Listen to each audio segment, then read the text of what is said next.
नमस्कार, मैं रहबत सिंह बारी। मिडिल ईस्ट की खबरों के साथ एक बार फिर से मैं आपके सामने हाज़िर हूँ, लेकिन इससे पहले आपसे निवेदन है, रिक्वेस्ट है, दरख्वास्त है कि अगर आपने हमारे चैनल को सब्सक्राइब नहीं किया है, तो सब्सक्राइब ज़रूर से ज़रूर कर लें। इसके साथ ही ज़्यादा से ज़्यादा लाइक करें और शेयर करें। शुरुआत करते हैं आज की सबसे बड़ी खबर से, जो कि सीरिया से सामने आ रही है। सीरिया में जंग घमासान मचा हुआ है। दोनों तरफ की सेनाएँ यानी कि सीरियाई सेना और विद्रोहियों के बीच में जंग बहुत भीषण चल रही है।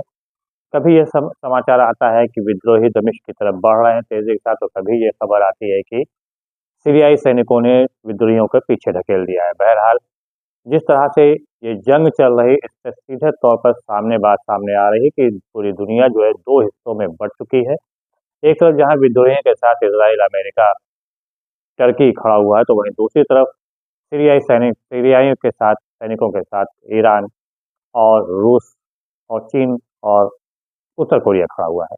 हालाँकि अभी ना तो चीन, ना ही उत्तर कोरिया और ना ही रूस ही पूरी तरह से खुलकर सामने आए हैं। हालाँकि रूसी हवाई जहाज़ जो है वो लगातार बमबारी कर रहे हैं विद्रोहियों के ऊपर, लेकिन जिस प्रकार से होना चाहिए उस तरह से नहीं हो रहा। बहरहाल, सबसे ज़्यादा अगर इसमें देखा जाए तो तुर्की जो है उसने सबसे ज़्यादा गद्दारी किया है इस मामले में।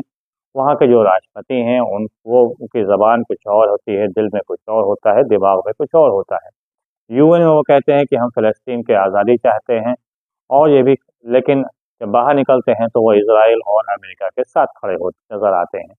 बहरहाल, जिस प्रकार से सीरिया के ऊपर इस वक़्त लोगों की निगाहें, पूरी दुनिया की निगाहें टिकी हुई हैं, क्योंकि अगर आपको याद होगा तो इससे पहले हसन नसरुल्लाह, जो कि हिज़्बुल्लाह के चीफ़ हुआ करते थे, उन्होंने कहा था कि अगर सीरिया का इज़राइल, अमेरिका का कब्ज़ा हो गया तो समझ लेना कि फ़लस्तीन कभी आज़ाद नहीं होगा, उसका जो मुद्दा होगा वो हमेशा के लिए समाप्त हो जाएगा।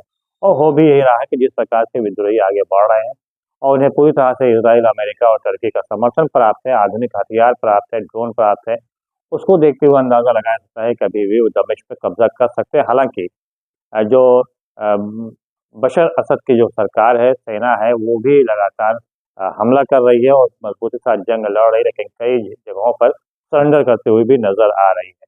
बहरहाल, 2-3 दिन के अंदर ये स्पष्ट हो जाएगा कि ये सीरिया के ऊपर क्या विद्रोह का कब्ज़ा हो जाता है, या फिर जो सीरियाई सैनिक हैं वो उनको पीछे ढकेलते हैं। अगर कब्ज़ा होता है तो एक बार फिर से पूरे सीरिया के ऊपर इज़राइल, अमेरिका का कब्ज़ा हो जाएगा। विद्रोही तो सिर्फ़ नाम के होंगे, और विद्रोही जैसे कि पता है कि वो उस संगठन को, जो संगठन उनका है, उसको अमेरिका, इज़राइल ने ही आतंकी घोषित कर रखा है। तो ऐसे में कहीं ऐसा ना हो कि उसका हाल अफ़गानिस्तान जैसा हो जाए, कुछ ऐसा ही होने वाला है अब सीरिया में भी।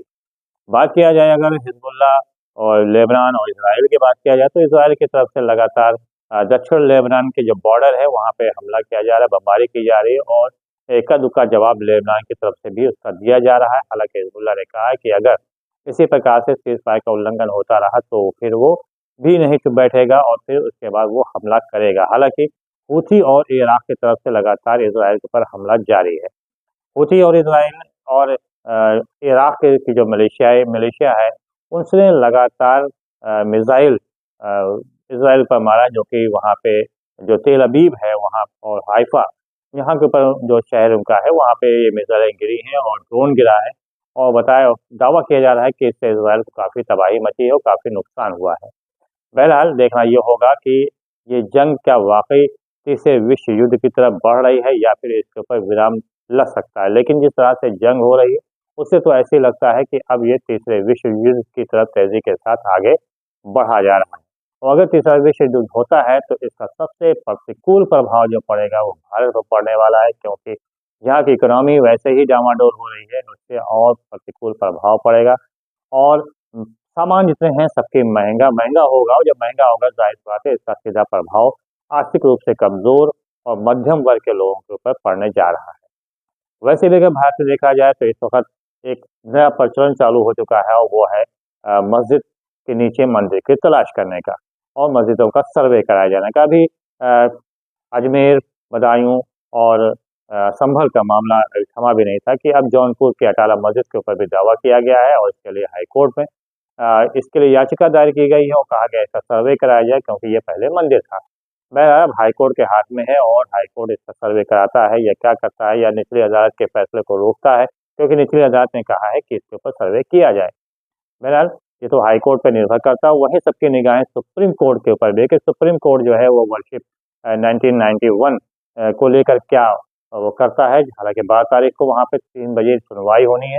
अगर पूर्व के जो निर्णय था अगर उसको कायम रखा जाता है कि 1947 से पहले जो जिस तरह से था उसी तरह से धार्मिक स्थल रहेंगे, अगर वो होता है तो ये जो रोजाना मंदिर मस्जिद के नीचे मंदिर तलाश की जा रही है उसके ऊपर विराम लग सकता है। लेकिन अगर ऐसा नहीं होता है तो फिर जितनी भी मस्जिदें हैं सबके नीचे फिर खोदो खोदो वाला काम शुरू हो जाएगा और फिर वहाँ के ऊपर मंदिर की तलाश प्रारंभ हो जाएगी और इससे सौहार्द भी बिगड़ सकता है। हालांकि जिस तरह से जिस तरह से संसद में इस वक्त जो उधम मची हुई, लोकसभा में उधम मची हुई है, उसके ऊपर संभल है, अजमेर है, इसके अलावा अडानी है, सबको लेकर कई तरह से बवाल मचा हुआ है और विपक्ष लगातार इसको लेकर हंगामा खड़ा कर रहा है। तो वहीं महाराष्ट्र में अगर देखा जाए तो वहाँ पर भी बड़ा हंगामा है। वहाँ पे जो इंडिया गठबंधन के विधायक चुनकर सामने आए हैं, जो उन्होंने ईवीएम से ही जीत हासिल किया, उन्होंने शपथ ग्रहण करने से ही इनकार कर दिया और उन्होंने सीधे तौर पे ईवीएम के ऊपर ही हमला बोला, कहा कि ईवीएम की जांच कराई जाए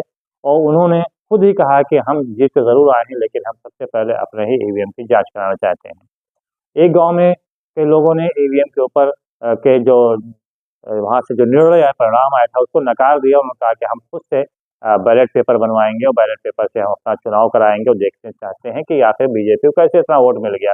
हालांकि जो ऐसा कर रहे थे उनके ऊपर FIR दर्ज हुआ, प्रशासन ने सख्ती से रोक दिया। लेकिन ये जो एक गांव का था मामला था वो अब धीरे धीरे फैलता हुआ पूरे महाराष्ट्र में फैल रहा है। देखना ये होगा कि आखिर इस जो आंधी चली है ईवीएम को लेकर, इस आंधी के अंदर चुनाव आयोग से लेकर केंद्र सरकार भी आती चपेट में आती है या नहीं आती। तो वहीं बिहार को अगर देखा जाए तो वहाँ भी जो BUPSC है उसको लेकर भी वहाँ बवाल मचा हुआ है। जो खान सर हैं उनको जैसा कहा गया था कि परसों उनको गिरफ्तार किया गया, लेकिन हालांकि वहाँ की पुलिस है उसने इनकार किया कि नहीं, गिरफ्तार नहीं किया गया। आज खान सर का एक उनके जो YouTube हैंडल है, जो X हैंडल है, उसके ऊपर आया है उनका एक फोटो है जिसमें वो अस्पताल में एडमिट है और मानो कहा जा रहा है कि उस दिन जब इन्होंने वहाँ धरना प्रदर्शन किया था उसके बाद से उनकी तबीयत खराब हो गई, उनको सांस लेने में दिक्कत हो रही, इसी वजह से उनको अस्पताल में भर्ती कराया गया। बहरहाल देखना ये होगा कि चारों तरफ मचे हुए बवाल पर विराम आगे लगता है या अशांति ही अशांति रहती है। फिलहाल बस ये बारी को दीजिए इजाजत। बहुत बहुत धन्यवाद। जय हिंद, जय भारत।